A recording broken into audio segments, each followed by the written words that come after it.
during the first 1 to 1.5 seconds, the first thing your brain needs to do when it watches a clip is to digest what it's seeing. If you can bypass the phase of you formulating an opinion and effectively thinking, maybe I should scroll, and you keep their brains in that phase of digesting. Before you know it, they've gotten to the end of the 15-second clip, and all they've done is digested all these little clips, and they've never had the opportunity to even think to scroll. Today, I'm very excited to be joined by Eden Hazan. If you don't know who Eden is, he is a content strategist who specializes in short form video. He's the co-founder of Social Drop, a social media and content agency that specializes in the food sector. He also runs The Real Coach to help creators and business owners level up their content strategy. And he's the founder of Dream Crust Pizza, a frozen pizza brand. Eden, welcome back to the show. How you doing today? Michael, I'm excited to be back. Thanks so much for having me. Had such a good time on our last chat that yeah, and you crushed it at Social Media Marketing World as well. So super excited to have you back there too. So, okay, first question is, why is short form video like Reels so important right now? Because this is something you really mastered, but a lot of people haven't. So just kind of make the case as to why it's so valuable. Yeah, I think that Reels have evolved a lot over recent years. Of course, there was a time where they were the top performing feature on Instagram and everyone was preaching, go Reel, go Reels, go Reels, because it's going to maximize your reach. Today, carousels perform very well. They're actually almost outperforming Reels. Statics can work well. It really depends on your brand and the type of audience that you actually have at your fingertips. But I'm going to answer your question in a bit of a different way this time around, because today the value that I see in Reels is very much connected to your ability to storytell in a very in a way that can really help you connect better with your audience. It will help you pull more emotions. It will help you communicate a lot more messaging within a very short amount of time, which you can't normally do with statics or carousels. It will just help you show up in your most authentic way. And of course, video historically has always been, king when it comes to content, but short form video, the new art associated with that is just being able to capture all the goodness of video content in a very short, sweet, and effective manner.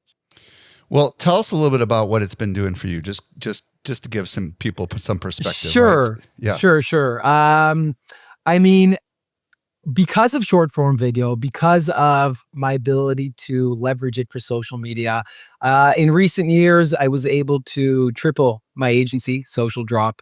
I was able to build a new brand that we call The Real Coach. I work with brands all over the world to help them create content, to help them with content strategy. I get to travel for free. I get paid to, go to some of these beautiful destinations all over the world. You named it as well, Dream Crust. I was able to save my family business, a frozen pizza business that was kind of dying out, but started a new brand, really started to go hard with short form video content. And a lot of good things are happening that I'm very, very thankful and grateful for. But I can really attribute all of it to my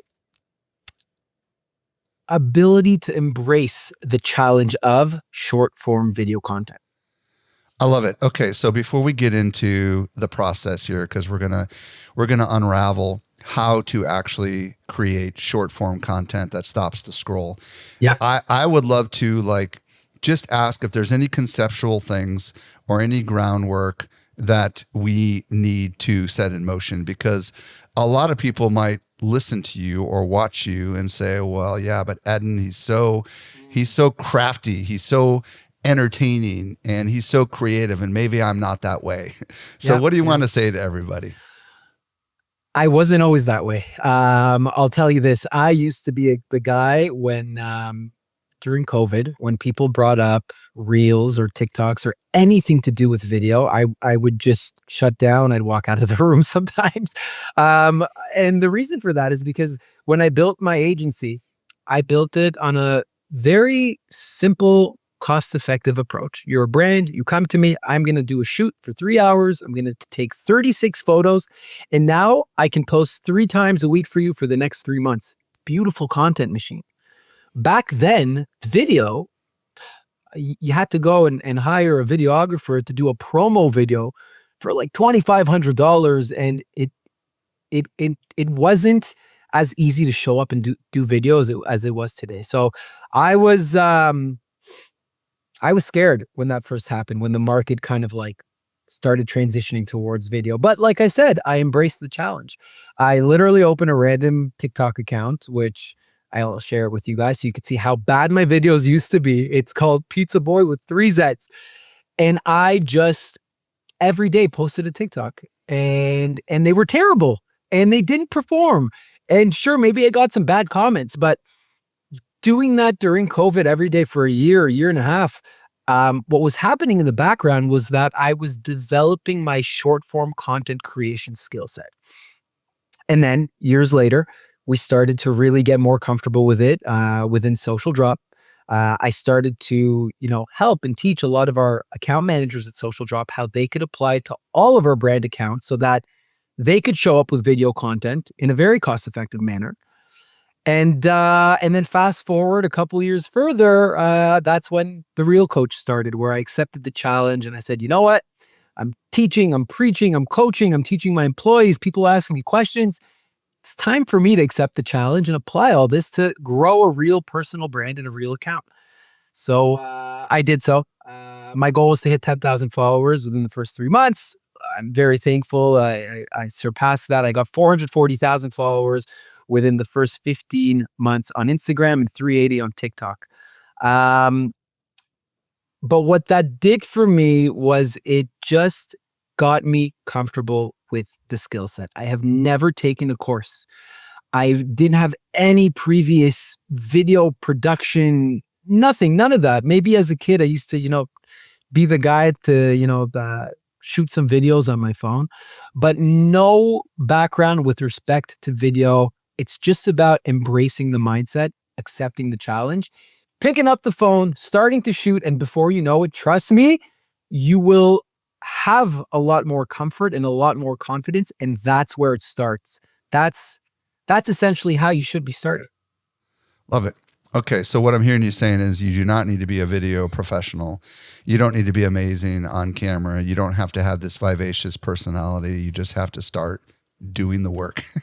You just have to start doing the work. You have to put your face out there. And if it's not your face, it could be the faces of people that are within your organization. You honestly just need to pull the phone out. And here's what you have to your advantage today. Because the top brands, even not the top ones, because all the brands out there have been on the mindset of we need to polish and perfect our content and throwing budgets at it, and the biggest influencers, because everything today is so polished, it's actually the imperfect content that stands out. So a lot of the people that I work with who are like, dude, I don't know how to edit and do all this fancy stuff. That's a good thing. I actually tell people to grab your iPhone 11, give it to your intern who's shaking, who's going to walk up to you in the factory and say, hey, what are you doing? And just to capture a natural moment, because that is the stuff that will actually stop the scroll today. Love it. Okay, cool. So we're getting into a little bit of the meat of the matter here. So what we're here really to talk about today is how to create short form video that does effectively stop the scroll and ultimately get watched. So far we've discussed that you do not need to be a video expert and anybody can do it even with an old iPhone. But let's begin where you would recommend we begin, because not everybody's going to just grab their person and start filming, right? So there is a strategy and you are a strategist. So yes. So let's move into the where do we begin when it comes to, let's just assume a lot of people here are have tried short form video, but for whatever reason it hasn't worked for them, or they've just told themselves I can't do short form video, and maybe you persuaded them that indeed they can. Now they want to know what's the first couple things they need to be thinking about or doing. Yeah. So the first we finished, we accepted the challenge, right? We're gonna get that mindset going. The next piece now, another thing that we have to our advantage is it's 2025. There is so much content out there. Each and every single one of us, unless you have the most niche new invention that could possibly exist, we all have competitors. And all these competitors are posting content. So step two, you just need to go explore. Before you pick up the phone and start shooting and creating content, you need to go into these platforms. You need to start searching up, the top creators in the space, the top competitors in the space, and you just need to start scrolling and exploring. You need to see, what are the topics that are being shared? What are the conversations that people are talking about? What are the trends that these people are jumping on? And when you're looking at all this stuff, you're eventually going to start to find the elements and the different puzzle pieces that are going to help you build your strategy. Because you're right. Before you can pick up the phone and start shooting, you need to have a plan. You need to get inspired. You need to know, what is it that I'm going to pick up the phone and use to bring to life. So exploring and keeping your eyes open, especially within the niche that you believe that you are within, is going to give you a lot of good information about, what are my hooks going to look like? And if you guys are listening and you're not really sure about what a hook is, we're going to get to that shortly.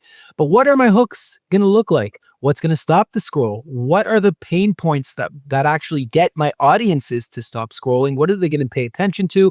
What's actually just going to start performing well? And hey, once you gather all that information, now there are things that you will have the confidence to bring to life. And maybe some things that might be a little bit too far out of your, comfort zone and maybe your skill set. But once you have options, it becomes much easier to actually implement and execute. Okay, so I want to dig in a little deeper here. Do you prefer to go with YouTube Shorts, TikToks, Instagram Reels when you're doing research, or all of the above?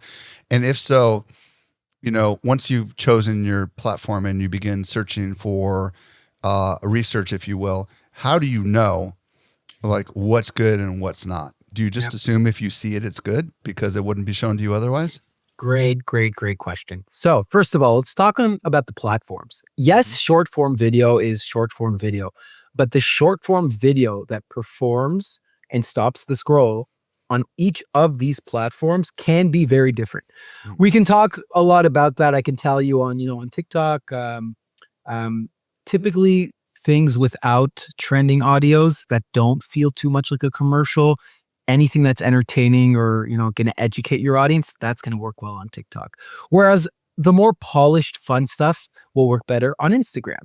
And then, YouTube as well has its own theories that you can apply there. But you really got to pay attention. If you're going to begin your content journey on Instagram, go explore Instagram. If you're going to begin your content journey on TikTok, because maybe you're a brand that actually does go hard on educating, go do your research on TikTok. So that's first of all with regards to the platforms. Second of all, what is it that you're actually looking for? And that's a really good question because there are specific metrics that will help navigate you. So when you're scrolling and all of a sudden you see that this specific reel has 178,000 likes and was shared 20,000 times, boom, that person found something here within the niche. They found a pain point, they found a hook. So take a second. As a marketer, you need to actually spend the time. Doesn't need to be that long, 15, 20, 30 seconds. Just stop for a second and try to pay attention to what just made you stop scrolling. Was it the text overlay? Was it, something in the content? Maybe the perspective, a guy jumping out at you.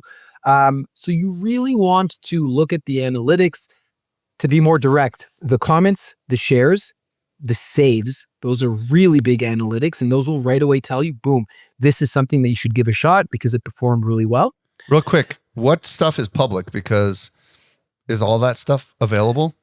Saves aren't. So saves is more of an internal component when you're assessing your own content. Yeah. That is the number one trigger for what you should be doing more of. But public, you'll be able to see the shares, you'll be able to see the comments, you'll be able to see the likes, you'll be able to see the views.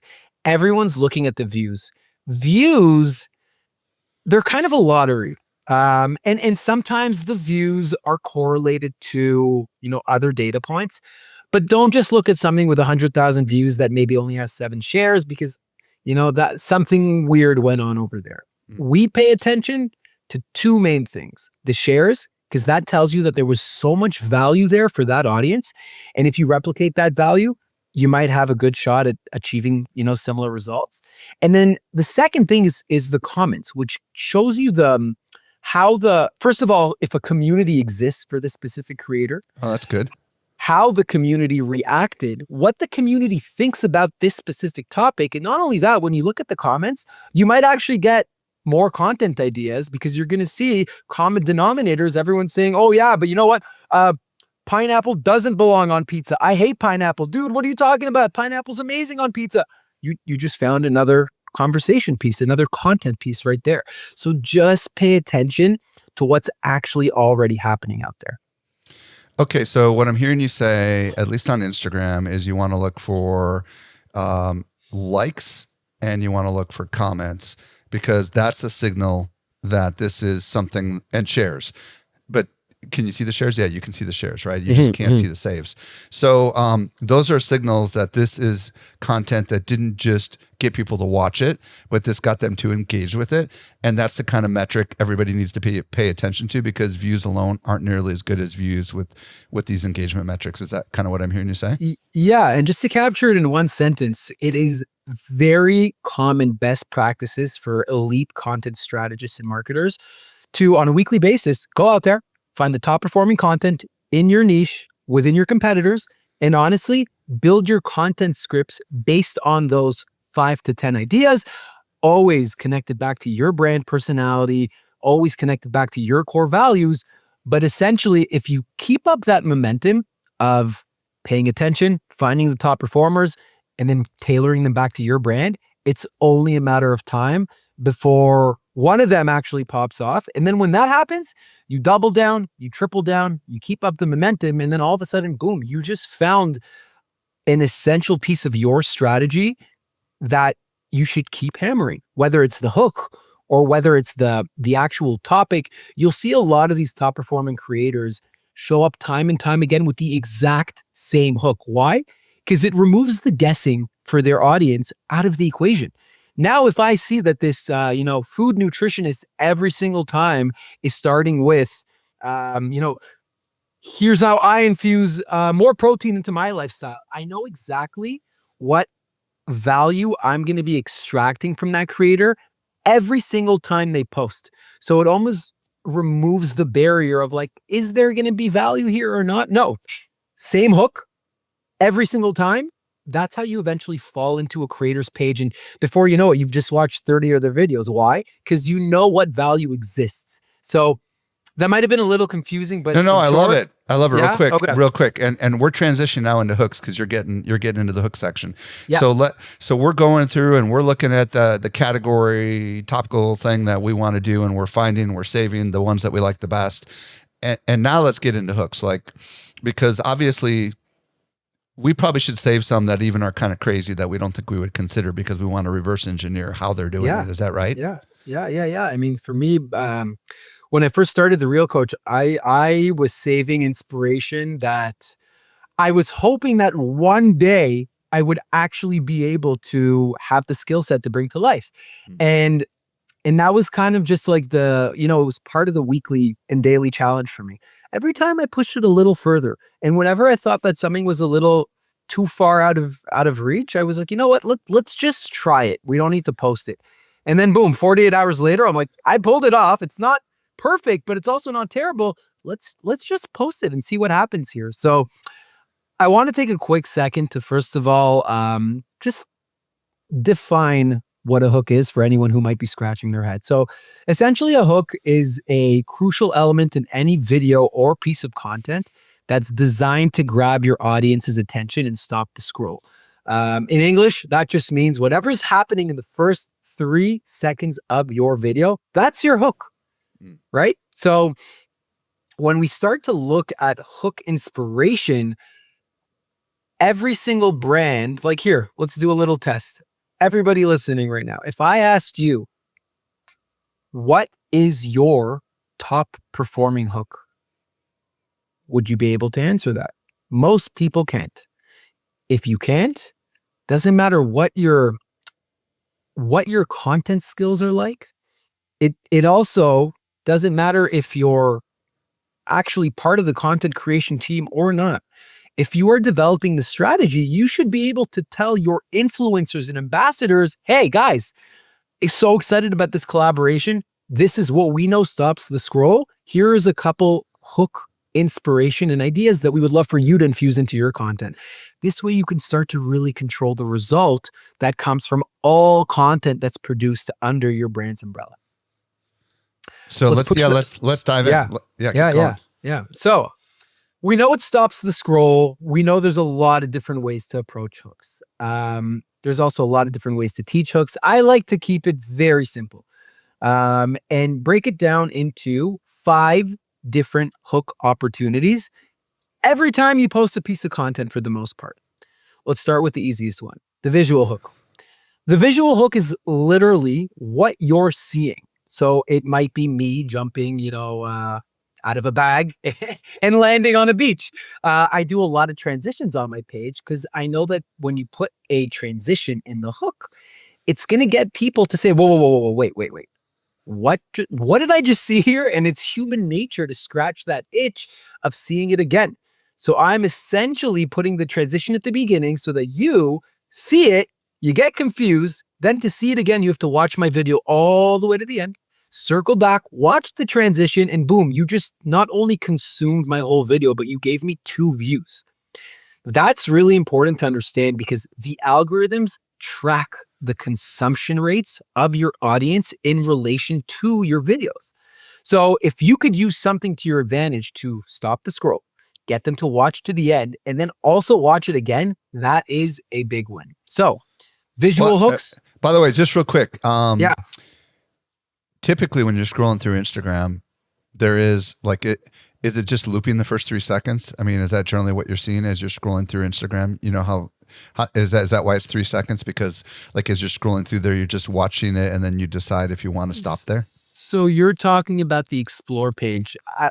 The reason why it's the first, it's 3 seconds, but honestly now it's like 1.5. It's even less, but 3 seconds, not to overwhelm you guys, because it's tough to achieve something in 1.5 seconds. The reason for that is because think about yourself, okay? You're scrolling through Instagram on your feed in the morning. You're really giving each piece of content a split second, between 1 to 3 seconds, before you make the decision of should I scroll or should I give this person an opportunity and watch what they have to say. And every time you're scrolling, I think each one of us will maybe lift up our thumb and pay attention. I don't know, 10, 15 times within an engagement session. So that's what you're trying to achieve here. As somebody scrolling, every time they scroll with their thumb, you essentially want to give them a reason to not put their thumb back down and just watch for a little bit longer. And then there's other tactics to retain their engagement. Right. But right now, the hook is fully focused on just keeping that thumb up before they put it back down to go to the next one. So back to the 5 hooks. Number 1 is the visual one. It's what you're seeing. Number 2 is the text overlay. A lot of people don't make use of this opportunity. Essentially, if I'm telling you in my content, if I'm holding up a pizza, okay, and I'm trying to communicate to you that this is an amazing pizza, sure, the visual representation, you're seeing the pizza, but why not also add 5 or 6 words at the top of the screen that say your new favorite pizza, right? It's just you're getting that person to not just digest what they're seeing, but think about when you're driving on the highway. Most of us, we can't help it. When you see billboards, your eyes go there and you read it, you finish the whole sentence. It's human nature. So you want to achieve the same thing on social. When somebody sees a sentence right there, they're going to read it. So you saw my pizza, it looks delicious. You read the text overlay, you know that it's going to be your new favorite pizza. Hook number 3 is your caption. So the very next place your eyes go after you see the text overlay in the content, you quickly double check to read the caption to see what's this person trying to say to me. So that's another opportunity where I could say, introducing the new 16 gram of protein pizza. So I communicated look how amazing this pizza looks. I communicated your new favorite pizza. Oh, that's interesting. You looked at the caption. You know, there's 68 grams of protein in it. You see what's the ripple effect here? What's starting to happen?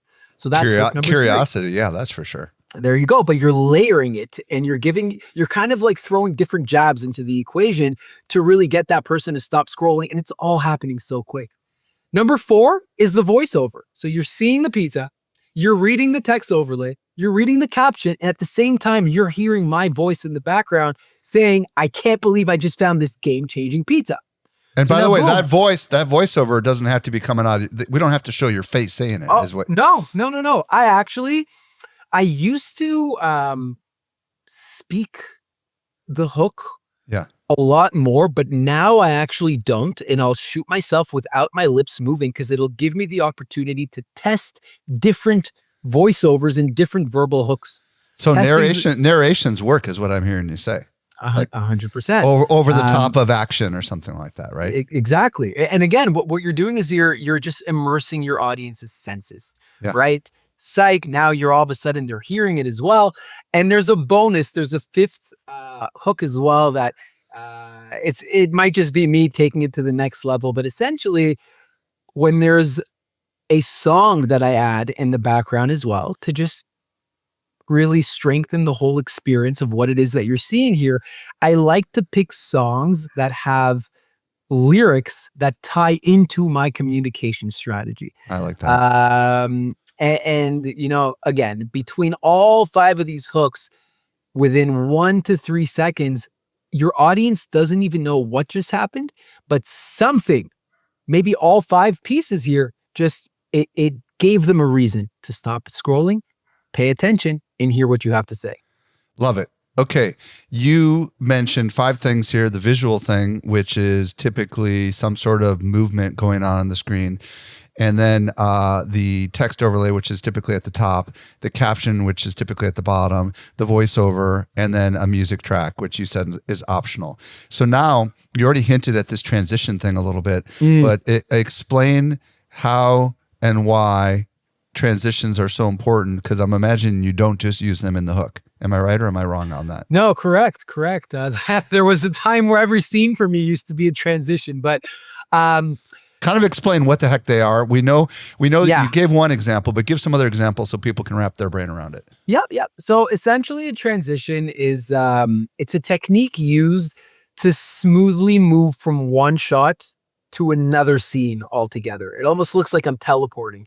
You'll see this in Like YouTube, I see it all the time where they like put the camera down to the ground and bring it back up kind of thing, right? Yeah, not only this, start to pay attention when you go watch your show tonight on Netflix, you're going to see transitions are used very often in everything on TV.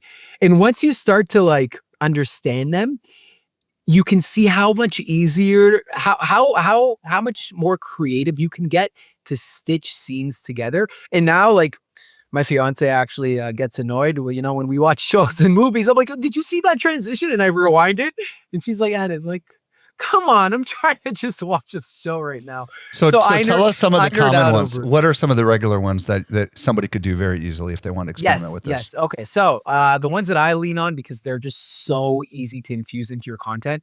Number 1 is a blackout transition. You're essentially just blacking out the camera lens at the end of your first clip and then at the beginning of your second clip. So what's happening there is just if you close your eyes and imagine 2 different clips, but at the end of it, maybe I'm doing a selfie and I'm holding a coffee cup. And maybe what I do is after I speak to the camera, I take my coffee cup and I push it into the camera lens. What's going to happen to that clip? You're covering up the lens, basically. It's going to go dark. So now imagine you did this at the airport and the communication there was, I'm going on a trip. And then all of a sudden, not all of a sudden, X amount of hours later, you arrive at your hotel, you check in, you put your luggage in your room, you go to the beach. Now, really cool opportunity, order a drink, put up the phone again in the same position, but now take your drink, start it covering the lens because that's going to be your blackout, and then pull back, show the new location, and then continue your communication. So what's happening is when you take it into your editing app, you're very simply uploading the two clips and you are just combining them at the point where both of them have that blackout phase. And then it becomes a seamless clip. So that's a transition. In a blackout transition, like I just explained, it's the easiest form because you can do it with a coffee cup. You can do it with your hand. I can, you can do it instead of a selfie. If you're just pointing your phone at anything, you can black it out into a wall. You can black it out on somebody's shoulder. So blackout transitions, once you do one, and I challenge you all to attempt one, you're gonna be transitioning off of your children's foreheads eventually. Trust me when I say So, this. okay, give us another one. Give us another one. Sure. Okay. So next is movement transitions. And just like blackout transitions, where essentially what you're doing is you are stitching two clips together at the moment that the end of the first clip and the beginning of the second clip have the blackout. All you're really doing with movement transitions is you're stitching them together at the moment where you have the movement, where the camera is almost shaking. So how do we do that? How do we do that? Yeah. So I know the majority of the people here are listeners. So I'm gonna communicate it the same way. Close your eyes. Imagine you have your phone, and what you're gonna do is you're gonna be in your first location. And what I like to do is I like to put my phone up, but I like to go into 0.5 perspective because it's a different experience. It feels like they're more so in the room with It's a you. little But wider angle. Yeah. yeah, wider angle. Now imagine you're at your first location, okay? And you put your phone up, and then all of a sudden what you do is you shake at the end of the clip. You just shake your phone. Put the phone down, continue to wherever it is that you're going. Maybe you have a new outfit on, maybe you're holding a new product. Now you're going to start with the phone up. You're going to start with the phone shake. So you're going to start with the phone shake. And then again, you're going to reveal that second clip. Okay. So just like the blackout transition, it's the same thing. You put both clips into your editor, but you stitch them together at the moment where the phone's shaking. And because it's happening so quickly, that's the beauty of a transition. It's happening so quick that you can't notice the change in scenery happening because they're being stitched together with a blackout with the same movement. And once you start to understand how these transitions work, there's so many different movement transitions. So give us the why case here. Like this sounds fun, but like, why should people consider something like this? Does this impact the ability for someone to want to watch a little longer because it's creative, or what is it exactly? So first of all, you nailed it. It's the creativity. It's impressive. Right away, when someone does a transition, you're like, oh my God, that was really cool. You earn that respect factor that comes when somebody sees something creative and they're like, that I really enjoyed that. So right away, there's the respect that you're getting out of your audience for making the effort to do something a little different instead of just showing, different coffee mugs, putting it down, showing different color coffee mugs. If you do a transition with them, it's a lot more impressive. So number one, you're right, creativity and respect. Number two is what I spoke about earlier. It just works so well with modern day algorithms because it essentially plays on human nature and I don't want to say manipulate, but manipulate or persuades your audience to actually get to the end and consume more of your content. So what that naturally does is it tells the algorithm that something interesting is happening here because people are getting to the end and rewatching, and then the algorithms will naturally help push it to more and more people. So let's say we're making a 30 or 45 or 60-second video. How many transitions typically do you recommend in a video? So I've transitioned my transitions over time. I told you at the beginning, every one of my videos had like 10, 15 transitions. Honestly, it was getting a little nauseating and too much. Yeah. Today, I make sure almost every one of my reels, unless it's just a standard like storytelling piece of content that I really want to keep natural and authentic, I will always put a transition in my hook because it doesn't matter how much value exists in my video. If I can't get you to stop the scroll and pay attention to me for 1 second and let me speak, I've wasted all my efforts on the video. So anywhere from, 1 to 3 or 4 or 5. You don't want to overdo it. But if you only had to pick one, it would be in your hook. And I just really want to emphasize again, if you guys start to motivate the ambassadors and the influencers and anyone who's making content on behalf of your brand to just put some more thought into hooks and maybe just try these recommended hooks, you're going to see your reach and your results skyrocket. Love it. Thank you so much for sharing these two different kinds of hooks, the blackout hook and the motion hook or the movement hook. Now you have this concept that we were talking about before when we were prepping for this called 3 Ps, which I think is, explain what it is. I think it might be some sort of a concept to help them develop out the rest of their short form video. What is that exactly? Yeah. So look, transitions might not be for everybody. With that, I am going to push back and tell you they are so much easier than you think they are. So just try one. Even how about this? If you tag me, I will repost it on my story to get you views. If you accept that challenge, I'm going to support. But okay, tell everybody where to tag you then, because they're going to want to try that. So the tag is The Real Coach, and real is spelled with 2 E's, just like an Instagram reel. Perfect. Now, essentially a transition goes back to the first of my 5 hooks, which is the visual hook. But there's a lot of other things that you can keep in mind when creating short form content that are going to help with, the visual representation of your video, whether it be in the hook or whether it be in the rest of the video. So I call these things the 3 Ps. And these are 3 tactics that I keep top of mind whenever I'm brainstorming, filming, and editing my content. The first, it's a very easy one to digest, simple, but effective. Perspective. I want you all to, once again, close your eyes unless you're driving, and imagine you scrolling through your phone on any platform.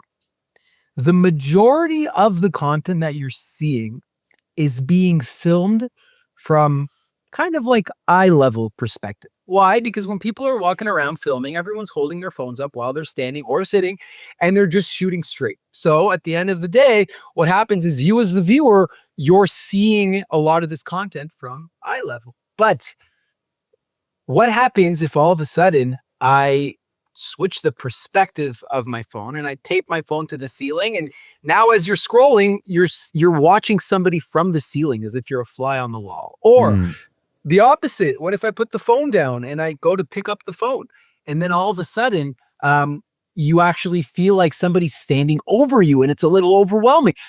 It does something where it just feels a little bit different than 90% of the content that you just scrolled past. And it just pokes you to say, whoa, what's going on here? And then boom, you stop the scroll and you're paying attention. Okay, so I love this. I want to pause for a second. So what I'm hearing you say, and this is especially important for those that are listening, because you can't see what Eden was doing. He was moving around his hands and his camera with one of his phones. But you're changing the location of the camera that's filming you. That's the easiest way to say it. You have the full range of your hands, and obviously you also could prop it almost anywhere, right? Like you mentioned, you could put it on the floor. You could just changing that perspective alone is something that's different, because nobody does it. Is that what I'm hearing you say? Maybe people will move their arm up a couple inches above their eyes, you know what I mean? But they won't go much or directly in front of their face. But by actually holding it like in just a random spot, or maybe even, I don't know, dare I say, get a selfie stick or something crazy like that? I mean, is that something? No. It's not far-fetched at all. You're 100% right. And there's so many different ways to change up the perspective. Look, we're not all drone pilots, but you could use a drone. You could use a selfie stick. Here's another thing you could do that's very easy. Have somebody else film you, but instead of them standing right in front of you, tell them to go down the street and maybe run at them from a distance. Have you ever seen a video where you see somebody's running from a distance? What's human nature? Human nature is always the answer. Human nature, you're going to watch this thing, somebody running from a distance, and you're going to wait to see why they're running at you from a distance, and you're going to hang around for an extra second till they get closer. So you could put your phone in a bag and you could zip it up, you could unzip it, and then you could pull the phone out. There is so much inspiration. You could be coming from outside of an elevator, I would imagine, too, right? Or something crazy like that. Yep. Again, remember all these things, it's just important to remember these tactics, and then you just keep finding new inspiration because it all exists. And now that I'm telling you about perspective, the next time you scroll and somebody just made you stop your scroll from a really cool perspective, you're going to remember this conversation. Maybe you're going to save it. You're going to put it in a folder called Perspective Inspo. And then boom, now you're starting to compile different inspiration for the perspective tactic. Okay, that's the first P. What's the second P? Let's get into the second. Number 2, it's called pattern interruption. It's a psychological tool that disrupts a viewer's predictable thought pattern to maximize user retention. In English, that just means you're going to be using shorter clips to keep your audience retained. You can see this when you look at commercials. Think about how much they squeeze into a 10 to 15 second commercial. None of the clips are longer than like 1.7 seconds. You can also see this in cartoons. Think about kids. They have the shortest attention span. So what are the editors doing? They're keeping the clips so short so that these kids never really have the opportunity to say, maybe I should play with that ball. It's the same thing for us. When you're scrolling through Instagram, during the first 1 to 1.5 seconds, the first thing your brain needs to do when it watches a clip is to digest what it's seeing. After that, you start to form an opinion on what you just digested. So if you can bypass the phase of you formulating an opinion and effectively thinking, maybe I should scroll, and you keep their brains in that phase of digesting, before you know it, they've gotten to the end of a 15-second clip, and all they've done is digested all these little clips, and they've never had the opportunity to even think to scroll. Does that make sense? This is why the narration thing is so darn important, because effectively you can just film a whole bunch of shots, not worrying about what the heck you're saying until after you've got all the shots. You could frankly record the whole audio first, right? And then put the shots underneath it. Or do you normally record all the video and then add the narration over the top? Like, because now I understand, like most people think when you turn on a camera, you're supposed to say something. But in this case, no, you almost need to think like you're a video you're like producing a commercial. You're just creating a whole bunch of clips that are part of a plan that you're going to sew together with voice over the top of it, is really what I'm hearing you say. Right? Yep. I mean, like, I will put, if I'm going to be shooting a piece of content in an environment that's going to happen really quickly, and I don't really have the time to reshoot a specific clip or whatnot, my strategy is very simple. I will think of, okay, what's going to be my hook? So I'll probably do a quick, phone shake transition. Me at home. Okay, we're going to the movies. Shake. I get my second clip at the theater, starting with the shake. I have my hook. I have my transition. I just stop the scroll. Now for the rest of the night, all I'm doing is I'm just getting B-roll of everything so that later when I build out my script and I understand what it is that I want to communicate, I have a shot of the theater and I have a shot of the popcorn and I have a shot of, me with a group of friends, and I can grab those little puzzle pieces and I can put them in the right slot based on the narration that I'm adding to the clips. I love it. What's your third P? This one's a fun one. I call it the Pope in the pool method. Or no, I don't call it, but many call it the Pope in the pool method. And essentially, it's a storytelling technique used to convey necessary but potential boring information in a very engaging way. So think of yourself wanting to introduce an iPhone. Okay. Of course, I could sit here in front of a black wall and I could say, hey guys, introducing, the new iPhone. It's got ABCD. I already lost you. But if there was a team of people in a factory in the background and fun machinery going on, you're listening to me, but you're actually paying attention to everything that's happening in the background. And that stuff is retaining you and making you hang around for longer to listen to what I have to say. So one example of this was one of the first videos that I ever used to introduce myself as the founder of Dream Crust Pizza. I didn't want it to be boring. And at the time, there was this trend happening where I'm sure many of you have probably seen it. If you haven't, I'll describe it. But essentially, a lot of people were tying ropes to themselves that and the viewer could see that the rope was attached to their waist, but it was also connected to a truck or a bike or something in the background. So you're thinking right away, whoa, what's about to happen here? I'm here speaking about, hi, my name's Eden. I'm the founder of Dream Crisp Pizza, the world's first healthy frozen. But really, you're watching my brother get in the truck. There's a rope connected to my waist. The truck's it's turning on. He's about to drive away. It's already driving. We're losing rope here. And you're thinking, is this truck going to pull him out of the screen? But then the whole gimmick of it was, the rope was cut, disconnects, nothing happens. But what did I just do there? Something was happening in the background that made you hang around and essentially digest the whole piece of content. So that's the Pope in the pool method. There's a lot more simple ways of doing that. All you really have to know is that instead of just standing idle, whether you're doing something with your hands while describing, or whether there's something happening in the background, or even if you just switch to a new location. So instead of me shooting here in a boring office, if I shoot a video as I'm walking down the street and there's all this stuff happening in the background, that's gonna add more trigger points to your content that's gonna keep people engaged. I love that. Back in the day when I was making promotional videos for Social Media Marketing World and other events, I would have my cameraman walk backwards and I would go to a mall and I would talk as people were walking past us and as we're walking past all this changing scenery behind us. And it just was kind of unusual because like normally you would stand, but I was moving and there were people moving behind me. And that just allowed them to be like, what exactly is happening here? That's kind of what you're talking about, really, right? Yep.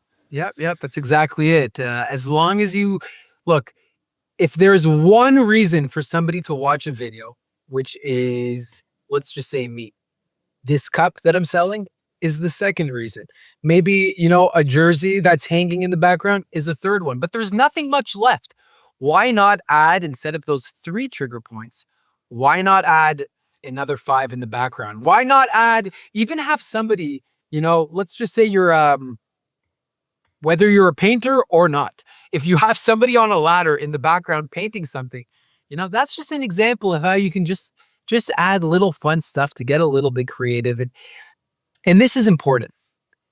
Don't take everything so seriously. Have fun with your content. You might have just heard me say you're going to have a guy on a ladder painting something and you're thinking, no, dude, we gotta stay professional here. It's not a good fit for our brand. You're wrong. Go pay attention. Even to some of the top brands out there, people are being less corporate. They're taking more risks. They're having more fun. They're trying things out. They're on a testing mindset. And then what happens when all of a sudden this video that I told you to do of the guy with the ladder and when maybe he even fell, all of a sudden it performs better than all of your videos. Well, why don't you double and triple down on that? Buy a ladder for the company and start to put that guy back there for every single video, and you'll be known as the coffee mug company that has the guy with the ladder in the background, but it works. Eden Hazan, this has been absolutely phenomenal. If people want to connect with you on the socials, what's your preferred? We already know you're the real coach on Instagram. And then if they want to work with you, where do you want to send them? Yeah, 100%. I have a course in the link in my bio on The Real Coach. It's all about content strategy, filming, editing. If you feel that you need a little push and more direction, definitely lean on this course. Very, very cheap. There's options under $100, but it essentially captures everything I've ever learned in the last X amount of years in growing my page and many others to help you build a strategy and actually build that content to life. For any brands or anybody that essentially needs support with content strategy, influencer marketing, really just controlling the narrative to make sure that you get better content coming back at your brand, which could be leveraged for organic, paid, so on and so forth, storytelling capabilities as well. Reach out to us at Social Drop. Our agency would love to help. We have a very talented team. We work with a lot of the biggest brands in the world, and we're always looking for new opportunities. So you could shoot me a DM on The Real Coach, or you could check out Social Drop, exactly as it sounds. Social Drop, like the drop of water, on Instagram, or thesocialdrop.ca. Eden, thank you so much for sharing your insights with us today. Thank you, Michael. It was a pleasure. I'm so excited for Social Media Marketing World 2026. We'll continue the conversation about short form video content there. And I got a couple fun surprises stored as well for some live fun demonstrations.